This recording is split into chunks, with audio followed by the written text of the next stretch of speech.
Jeff Keller बचपन से ही lawyer बनने का सपना देखते थे और बड़े होकर उन्होंने लॉ स्कूल से लॉयर की डिग्री भी हासिल कर ली। सब कुछ उनके प्लान के हिसाब से हो रहा था, इसलिए उन्होंने शादी भी कर ली। जेफ को लग रहा था कि वो एक सफल जिंदगी जी रहे हैं, लेकिन लॉ करियर के कुछ साल बाद उन्हें ये पता लगा कि ये काम इतना भी अच्छा नहीं है जितना उन्होंने सोचा था। वो अपने जिंदगी से परेशान रहने लगे। उन्हें अपनी जिंदगी मीनिंगलेस लगने लगी थी और वो डिप्रेस रहने लगे, जिससे 25 साल की उम्र में वो डिप्रेशन की वजह से वो 40 के दिखने लगे थे। और जब उनकी उम्र 30 साल की हुई तो उन्हें लगा कि मेरी जिंदगी में इस न खत्म होने वाली परेशानी और उदासी के अलावा कुछ तो होगा। एक रात जब जेफ को नींद नहीं आ रही थी तो तभी उन्होंने टीवी पर एक एड देखा। एड एक इंफॉर्मेशन प्रोडक्ट का था जिसका नाम था मेंटल बैंक, जिसकी मदद से कोई भी इंसान अपने लाइफ बदल सकता था। ये प्रोग्राम सबकॉन्शियस बिलीफ के बारे में था।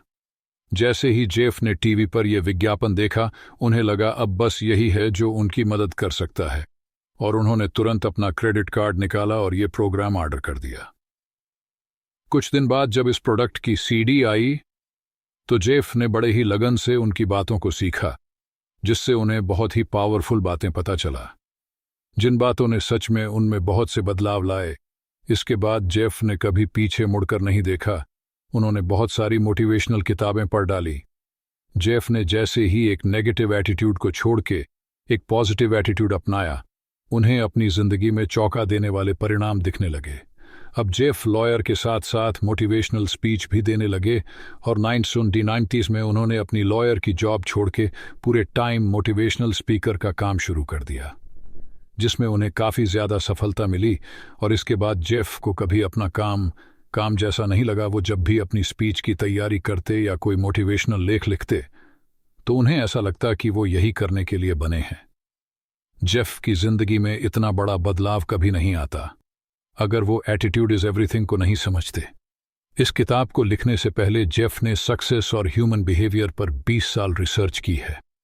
इस दौरान उन्होंने सैकड़ों किताबें पढ़ डाली कि क्यों कुछ लोगों को सफलता मिल जाती है और क्यों कुछ सोचने में ही अपनी जिंदगी बर्बाद कर देते हैं। अगर आपको भी जेफ की तरह अपनी जिंदगी बदलनी है तो आपको भी इन बातों को फॉलो करना होगा, जो आज मैं इस वीडियो में आपसे शेयर करूंगा। आपका रवैया दुनिया के लिए आपकी खिड़की है। Your attitude is your window to the world. घर के बाहर कितनी भी अच्छी सीनरी हो, अगर घर का विंडो गंदा हो तो आपको अच्छा नज़ारा भी बुरा ही दिखेगा। हर कोई अपने आसपास के लोगों को एक विंडोज से, यानी कि अपने एटीट्यूड से देखता है। अगर वो विंडो गंदा हो तो दुनिया उसे गंदी दिखती है, और अगर विंडो साफ हो तो उसे दुनिया भी साफ और अच्छी लगेगी। इसीलिए ये ज़रूरी है कि हम अपने विंडोज को एकदम साफ रखें। आइए इसे एक एग्जाम्पल से समझते हैं। एक बच्चा जब भी चलना सीखता है और वो गिर जाता है, तब वो क्या करता है? मैं आपको बताता हूं कि वो क्या नहीं करता। वो कारपेट या जमीन को दोष नहीं देता। वो अपने माँ बाप की ओर उंगली नहीं उठाता कि उन्होंने उसे गलत रास्ता दिखाया है। वो बच्चा हार नहीं मानता। वो मुस्कुराता है और फिर से खड़ा होता है, और वो तब तक ऐसा करता है जब तक वो चलना न सीख जाए। उसकी मेंटल विंडो बिल्कुल साफ होती है। उसे लगता है जैसे कुछ भी नामुमकिन नहीं। लेकिन जैसा हम सभी जानते हैं, एक ऐसा टाइम भी आता है जब जिंदगी हम पर गंदगी डालना शुरू कर देती है। हमारी मेंटल विंडो गंदी होने लगती है जब हमें स्कूल में कम नंबर लाने की वजह से डांटा जाता है, जब हमें एक दूसरे से कंपेयर किया जाता है, जब हमें रोक टोक और गुस्से का सामना करना पड़ता है, तो हमारी मेंटल विंडो गंदी होने लगती है। और इन सब की वजह से हम अपना खुद पे विश्वास और पॉजिटिव एटीट्यूड कहीं खो देते हैं। अगर आप अपनी मेंटल विंडो क्लीन नहीं करेंगे तो आप अपनी जिंदगी नेगेटिविटी में गुजार देंगे, और इसकी वजह से आप अपनी जिंदगी कभी खुल के नहीं जी पाएंगे। आपके पास जिंदगी जीने के दो रास्ते होते हैं, पॉजिटिव एटीट्यूड और नेगेटिव एटीट्यूड। या तो आपके पास जो नहीं है उसी को सोच के पूरी जिंदगी रोइए, या एक पॉजिटिव एटीट्यूड रख के आज आपके पास जो नहीं है उसे पाने के लिए काम करिए। इससे आपको वो सब मिलेगा जो आप चाहते हैं। मैं जानता हूँ आप सोच रहे होंगे कि ये सब कहना बहुत आसान है, करना नहीं। इसलिए ऑथर ने 11 लेसन्स की मदद से बताया है कि वो आप कैसे कर सकते हैं। आप एक मानव चुंबक हैं, यानी कि you are a human magnet. कुछ लोग काफ़ी सफल हो जाते हैं और कुछ लोग अपनी असलताओं से ही बाहर नहीं आ पाते। जेफ ने सफलता की कुंजी को 6 शब्द में बताया है और आपको ये जानकर हैरानी होगी, यही 6 शब्द ही आपको सफल बनाएंगे और यही 6 शब्द आपको असफल भी बनाएगी। We became what we think about, मतलब हम वही बन जाते हैं जैसे हम खुद के बारे में सोचते हैं। ये ऐसे काम करता है।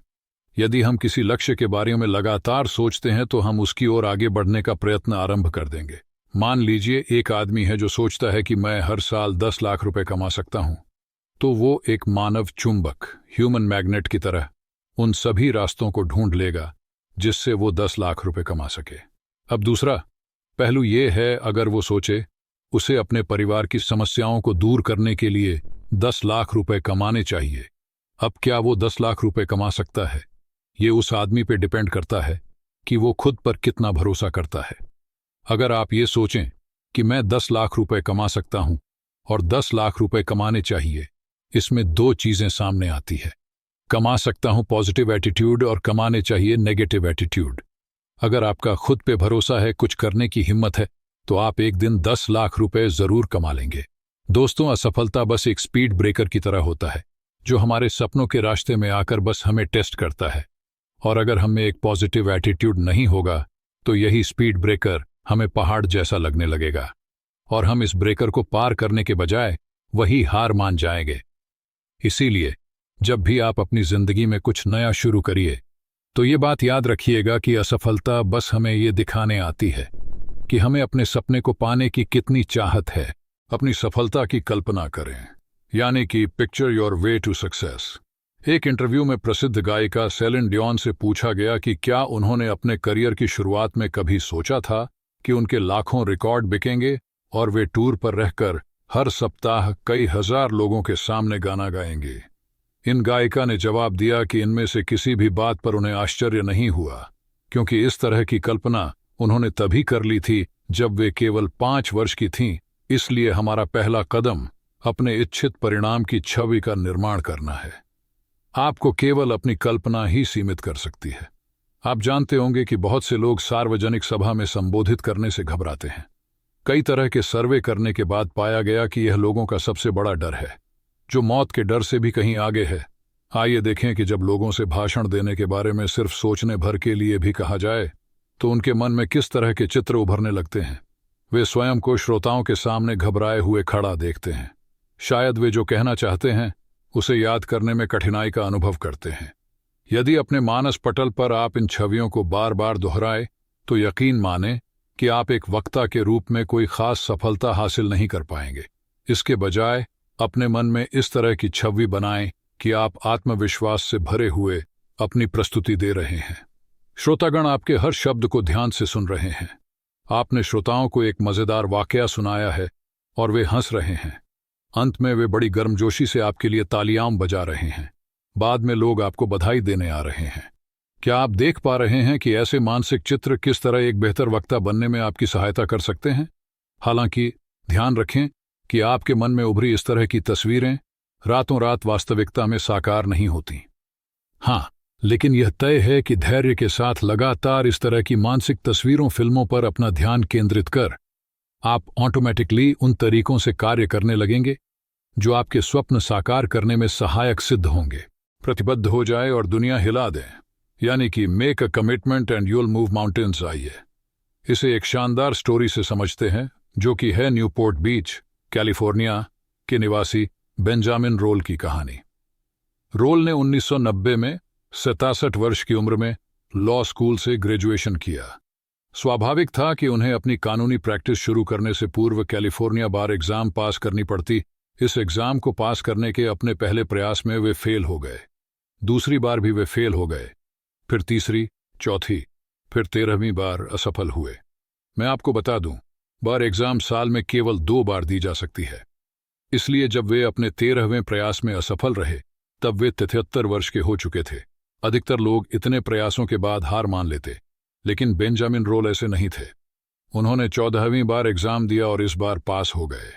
1997 में 74 वर्ष की उम्र में उन्हें कैलिफोर्निया राज्य में कानूनी प्रैक्टिस करने की अनुमति मिल गई। तो ये हैं वे व्यक्ति जो कमिटेड थे और किसी भी कीमत पर अपने लक्ष्य की प्राप्त करना चाहते तो क्या इस कहानी से आप समझे कि एटीट्यूड का कितना महत्व है? अधिकतर लोग 60 साल की उम्र के बाद लॉ स्कूल में जाने की सोचते भी नहीं, और ये ऐसे व्यक्ति हैं जिन्होंने न केवल 77 वर्ष की उम्र में लॉ स्कूल में प्रवेश लिया, बल्कि ग्रेजुएशन के बाद बार एग्जाम पास करने के लिए 6 वर्ष तक डटे रहे। बेंजामिन रोल की कहानी इस बात का एक और पुख्ता सबूत है कि एटीट्यूड इज एवरीथिंग। अब चूंकि आप प्रतिबद्धता की शक्ति के बारे में जान चुके हैं, इस सिद्धांत को अमल में लाने का समय आ गया है। तो आगे बढ़ें, एक ऐसा लक्ष्य चुनें जिसे प्राप्त करने की तीव्र इच्छा आपके मन में हो। इस बात के लिए प्रतिबद्ध हो जाएं कि चाहे जो भी हो, आप अपना लक्ष्य हासिल करके ही रहेंगे। आगे बढ़ें एवं अपने मार्ग में आने वाले सभी अवसरों पर ध्यान केंद्रित करने एवं उनका लाभ उठाने के लिए तैयार हो जाएं। अपने लक्ष्य की प्राप्ति के लिए दृढ़ निश्चय के साथ कार्य करते रहें और सफलता प्राप्त करने के लिए तैयार रहें। समस्याओं को अवसरों में बदलें, यानी कि turn your problems into opportunities. आइए इसे एक एग्जाम्पल से समझते हैं। डेव ब्रूनो एक चिकित्सा उपकरण बनाने वाली कंपनी में नेशनल सेल्स मैनेजर के रूप में काम करते थे। सब ठीक ठाक चल रहा था, लेकिन 1984 में ब्रूनो ने अपनी नौकरी गंवा दी। उसी बेरोजगारी की हालत में एक रात ब्रूनो घर जा रहे थे तो उनकी कार रोड से नीचे उतर गई और क्षतिग्रस्त हो गई। वे गंभीर रूप से घायल हो गए। उनके फेफड़े दब गए, पसलियां टूट गईं, दिल में घाव हो गया और लिवर फट गए। डॉक्टरों को भी पता नहीं था कि वे जीवित रह पाएंगे या नहीं। ब्रूनो ने भी यही सोचा था कि वे मर जाएंगे। 3 दिनों तक लाइफ सपोर्ट सिस्टम पर जिंदगी और मौत के बीच झूलने के बाद वे चमत्कारिक रूप से बच गए। ब्रूनो को ऐसा महसूस हुआ जैसे उन्हें दूसरा चांस दे दिया गया हो। हॉस्पिटल में रिकवरी के दौरान उन्होंने अपने फ्यूचर के बारे में सोचना शुरू कर दिया। उनके मन में कुछ कौंधा और वे समझ गए कि आगे क्या करना है। वे एक ऐसा व्यवसाय शुरू करेंगे जिसके द्वारा मोटिवेशनल कोट्स को अन्य लोगों के साथ साझा किया जा सके, ताकि वे भी इनसे प्रेरित हो सकें। लेकिन उन्हें पता नहीं था कि वे यह सब कैसे करेंगे। हॉस्पिटल से घर आने के बाद एक और बुरा समाचार उनका इंतजार कर रहा था। उनके भारी मेडिकल बिलों एवं उनके काम करने की असमर्थता के कारण उन्हें अपना दिवालियापन घोषित करना पड़ा। उन्होंने अपना घर खो दिया और वे अपने परिवार सहित एक छोटे से अपार्टमेंट में रहने लगे। अभी तक ब्रूनो ने अपने सपने का साथ नहीं छोड़ा था। एक दृढ़ निश्चय और पॉजिटिव एटीट्यूड के साथ वे फिर आगे बढ़े। अगले कुछ सालों में उन्होंने ऐसे जॉब किए जहां मार्केटिंग और प्रिंटिंग सीख सकें। अपने इन कोट्स के प्रदर्शन के लिए वे किसी माध्यम की तलाश में थे। एक दिन बिजली की तरह एक विचार उनके दिमाग में कौंधा, वे इन उद्धरणों को क्रेडिट कार्ड पर छाप सकते हैं। उस दिन शाम को टीवी देखते समय उनकी नज़र एक क्रेडिट कार्ड कंपनी के गोल्ड कार्ड के विज्ञापन पर पड़ी। उन्होंने सोचा कि यह तो और भी बढ़िया है। वे उन कोटेशन को मैटलिक गोल्ड कार्ड पर प्रिंट करेंगे, जिससे लोग जहां चाहे वहां उन्हें अपने साथ ले जा सकेंगे। इसके लिए उन्होंने एटीट्यूड, नेतृत्व, लीडरशिप, साहस और दृढ़ता आदि विषयों पर आधारित उद्धरणों की एक श्रृंखला का निर्माण किया। उन्होंने इस तरह के कार्ड को सक्सेस गोल्ड कार्ड का नाम दिया। हॉस्पिटल छोड़ने के 5 वर्ष बाद डेव ब्रूनो ने पहला सक्सेस गोल्ड कार्ड बेचा था। मुझे यह बताते हुए खुशी हो रही है कि अब तक वे इस तरह के 2 मिलियन से भी ज्यादा कार्ड बेच चुके हैं। डेव ब्रूनो ने एक त्रासदी भरी दुर्घटना को एक अविश्वसनीय जीत में बदल दिया था। अपने शब्दों को पथ प्रदर्शक बनाएं, यानी कि your words blaze a trail. यदि मैं किसी से कहता हूं कि मैं कुछ करने जा रहा हूं, तो मुझे वह काम करना ही होगा। इसे अंग्रेजी में बर्निंग यूर ब्रिजेस कहा जाता है, जिसका अर्थ होता है पीछे लौटने के सारे रास्ते बंद कर देना। कभी कभी जीवन में आगे बढ़ने या किसी महत्वाकांक्षी लक्ष्य की प्राप्ति के लिए यह तरीका कारगर साबित होता है। उदाहरण के तौर पर जिग जिगलर है, जो एक प्रसिद्ध मोटिवेशनल स्पीकर हैं। उन्होंने निश्चय किया कि वे डाइटिंग करेंगे और अपना वजन 202 पाउंड से घटाकर 165 पाउंड तक ले आएंगे। उस समय वे अपनी पुस्तक सी यू एट द टॉप का लेखन कर रहे थे। इस पुस्तक में उन्होंने एक वक्तव्य दिया है जिसमें उन्होंने लिखा है कि उन्होंने अपना वजन 165 पाउंड तक घटा लिया है। ये घटना उनके लेखन के प्रेस में जाने के 10 महीने पहले की थी, और फिर उन्होंने अपने प्रिंटर को उस पुस्तक की 25,000 प्रतियां बनाने का ऑर्डर दे दिया। ध्यान रहे कि जब जिगलर ने यह वक्तव्य दिया, वास्तव में उनका वजन 202 पाउंड था। उन्होंने 25,000 लोगों के सामने अपनी विश्वसनीयता दांव पर लगा दी थी। अपनी पुस्तक में यह वक्तव्य देकर कि उनका वजन 165 पाउंड है। जिगलर जानते थे कि उन्हें पुस्तक की छपाई से पूर्व 27 पाउंड कम करने हैं, और उन्होंने इसे कर दिखाया। इस रणनीति को चुनिंदा लक्ष्यों के लिए ही आजमाएं। इसे उन लक्ष्यों तक ही सीमित रखें जो आपके लिए बहुत महत्वपूर्ण हैं और जहां आप किसी भी हद तक अपनी प्रतिबद्धता कायम रख सकते हैं। क्या यह तरीका जोखिम भरा है? जी हां, बेशक, लेकिन यह उतना ही प्रेरक भी है। शिकायतें करना बंद करें, यानी कि स्टॉप कंप्लेनिंग। मैं आपको यह सुझाव नहीं दूंगा कि आप हाथ पर हाथ धरे बैठे रहें और अपने जीवन में आने वाली सभी समस्याओं को अनदेखा कर दें, बल्कि शिकायत करने के बजाय यह ज्यादा बेहतर होगा कि आप अपना ध्यान और ऊर्जा उन्हें सुलझाने या कम करने की दिशा में केंद्रित करें। उदाहरण के तौर पर मान लें कि आजकल आप थोड़ा थका हुआ महसूस कर रहे हैं। हर व्यक्ति को अपनी थकान के बारे में बताने के बजाय आप अधिक व्यायाम करना शुरू कर दें या फिर रात में थोड़ा जल्दी सोना शुरू कर दें। शिकायतें आपके विरुद्ध 3 तरह से कार्य करती हैं। पहले, कोई भी आपकी तबीयत या समस्याओं के बारे में नेगेटिव खबर नहीं सुनना चाहता। दूसरे, शिकायत करने से आप खुद अपनी पीड़ा और असुविधा को बढ़ा लेते हैं, इसलिए बार बार दुखी और नेगेटिव घटनाओं को याद करने से क्या फायदा। तीसरे, शिकायत खुद कुछ हासिल नहीं करती, उल्टा आपको अपनी स्थिति को सुधारने के लिए किए जाने वाले उपायों से विमुख कर देती है। कहा जाता है कि 90% लोगों को आपकी समस्या से कुछ लेना देना नहीं होता और शेष 10% आपको समस्याग्रस्त देखकर खुश होते हैं। इसलिए पॉजिटिव लोगों की श्रेणी में आ जाए, जिससे आपको सामने से आते देख लोगों को अपना रास्ता न बदलना पड़े। पॉजिटिव एटीट्यूड वालों से दोस्ती करें, यानी कि एसोसिएट विद पॉजिटिव पीपल। आइए इसे एक एग्जाम्पल से समझते हैं। जब माइक हाई स्कूल में था तो पड़ोस के कुछ बच्चों के साथ समय बिताता था। माइक के अनुसार उनका न तो कोई लक्ष्य था और न ही कोई सपने। वे हमेशा नेगेटिव बातें करते थे। जब भी माइक उनसे कुछ नया करने के लिए कहता था तो वे उसे हतोत्साहित कर देते थे। वे उससे कहते थे, यह बेवकूफ़ी है। माइक उनके साथ इसलिए रहता था ताकि वह उस समूह का हिस्सा बना रह सके। जब माइक कॉलेज में पढ़ने गया तब भी उसका सामना नेगेटिव सोच रखने वाले कुछ लोगों से हुआ, लेकिन उसे ऐसे भी लोग मिले जो पॉजिटिव सोच वाले थे, जो कुछ सीखना चाहते थे, जो कुछ हासिल करना चाहते थे। माइक ने इस तरह के पॉजिटिव सोच वाले लोगों के साथ समय बिताने का निश्चय किया। अचानक वह अपने बारे में कुछ बेहतर महसूस करने लगा। उसने एक बढ़िया एटीट्यूड विकसित कर लिया था। उसने अपने लक्ष्य तय करना शुरू कर दिया। ऑथर कहते हैं कि मुझे यह बताते हुए खुशी हो रही है कि अब माइक एक सफल वीडियो प्रोडक्शन कंपनी का मालिक है और उसका एक प्यारा सा परिवार है। वह अपने लक्ष्यों को एक के बाद एक हासिल करता जा रहा है। जब ऑथर ने माइक से पूछा कि उसके हाई स्कूल के दोस्त क्या कर रहे हैं, तो उसने ऑथर को बताया, वे अभी भी वहीं रहते हैं।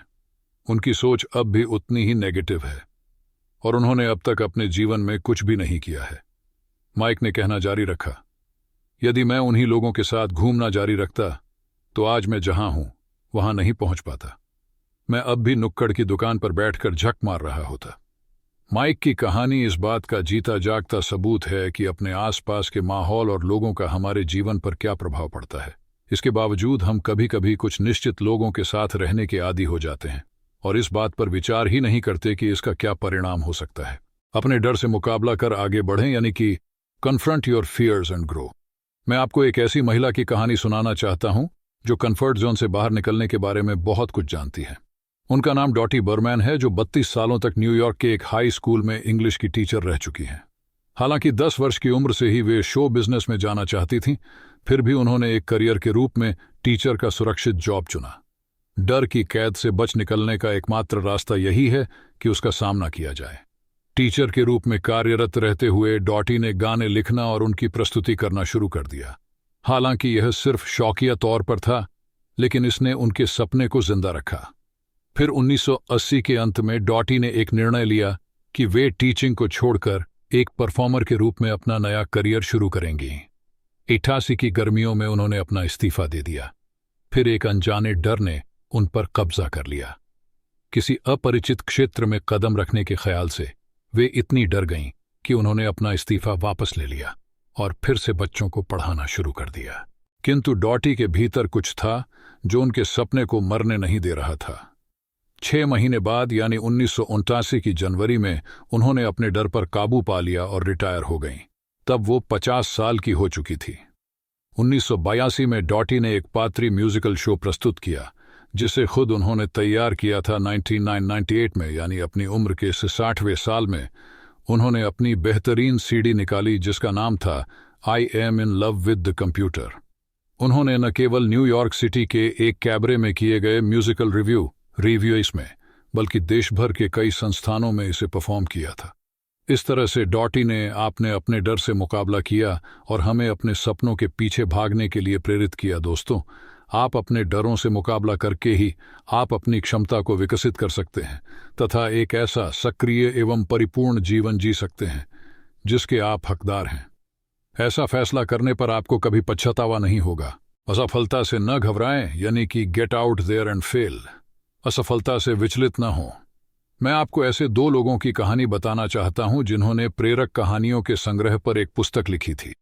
उनका अनुमान था कि उसके लिए किसी प्रकाशक को ढूंढने में 3 माह का समय लगेगा। वे सबसे पहले जिस प्रकाशक के पास गए उसने उनकी पुस्तक प्रकाशित करने से मना कर दिया। दूसरे प्रकाशक ने भी मना कर दिया। तीसरे प्रकाशक ने भी मना कर दिया। अगले 30 प्रकाशकों ने उन्हें मना कर दिया। आपको क्या लगता है कि अगले 3 सालों तक 33 बार ना सुनकर उन्होंने क्या किया होगा? उन्होंने अपनी पुस्तक 34वें प्रकाशक को दी। इस प्रकाशक ने उन्हें हाँ कर दी। इस तरह 33 बार असफलता का सामना करने के बाद जिस पुस्तक का विमोचन हुआ उसका नाम था chicken soup for the soul. Jack Canfield और मार्क विक्टर हैंसन द्वारा लिखित एवं संकलित इस पुस्तक ने सफलता के झंडे गाड़ दिए। अब तक chicken soup for the soul series की 100 मिलियन कॉपियां बिक चुकी हैं। यह सब इसलिए संभव हो पाया क्योंकि जब तक जैक कैनफील्ड और मार्क विक्टर हैंसन ने सफलता हासिल नहीं कर ली, बार बार असफल होने तथा अपना काम जारी रखने के अपने निश्चय पर अडिग रहे।